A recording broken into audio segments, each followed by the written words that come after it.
উত্তরের জেলা নওগাঁয় ধীরে ধীরে আম চাষ বাড়ছে। লাভজনক হওয়ার কারণে কৃষকরাও ঝুঁকছে আম চাষে। বাগানে আম গাছের ছায়ায় ফাঁকা জমি এতদিন অনাবাদী হিসেবেই থাকত। এবার আম চাষিরা বাড়তি আয়ের আশায় বাগানে মাসকলাই চাষ শুরু করেছে। পত্নীতলা উপজেলার কৃষকরা মাসকলাই চাষে কম খরচে বাড়তি আয় করে সফলতার মুখ দেখছে। আর আম চাষ করে আমের পাশাপাশি আমরা মাসকলাই চাষ করছি সাথী ফসল হিসাবে। আমের কোনো ক্ষতি হয় না, এতে আমরা লাভবান হচ্ছি। মাসকলাইয়ের বাজার দরও ভালো, এতে খরচ একেবারেই কম, নাই বললেই চলে। বরেন্দ্র এলাকার পত্নীতলা উপজেলায় প্রায় ৬,০০০ হেক্টর জমিতে আম বাগান রয়েছে। এসব বাগানে সাথী ফসল হিসেবে মাসকলাই চাষ এখন জনপ্রিয় হয়ে উঠেছে।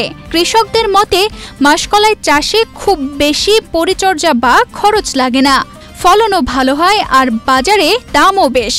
আমি গত বছর মাসকলাই চাষ করছিলাম ৬ বিঘার মতো, এবারে আমি প্রায় ১০ বিঘা করেছি।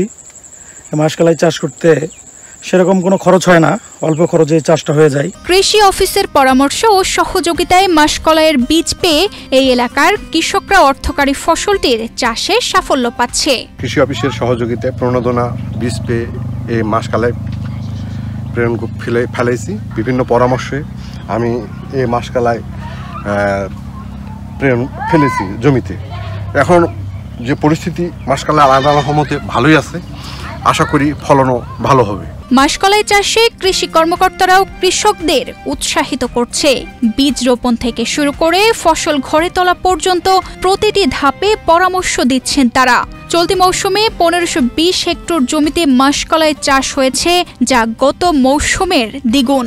প্রায় ১৫২০ হেক্টর জমিতে মাসকলাইয়ের চাষ হচ্ছে। পত্নীতলা উপজেলাটা যেহেতু এখানে ফল বাগানের পরিমাণ অনেক বেশি, প্রায় ৬,০০০ হেক্টর জমিতে আমাদের ফল বাগান রয়েছে। এই ৬,০০০ হেক্টর জমিতে যেই ফল বাগানগুলো নতুন করে করা হচ্ছে, সেই ফল বাগানের মাটিতে সেখানে সাথী ফসল হিসেবে আমাদের মাসকলাইয়ের চাষটা জনপ্রিয় হয়েছে। এক্ষেত্রে কৃষক একটা বাড়তি ফসল হিসেবে মাসকলাই করতে পারছে। এই সময়টাতে যেহেতু অন্য কোনো ফসল থাকে না, সেক্ষেত্রে কৃষক এখানে লাভবান হচ্ছে। আর আমরা চেষ্টা করছি এক্ষেত্রে পরামর্শ দিয়ে তাদের পাশে থাকার জন্য।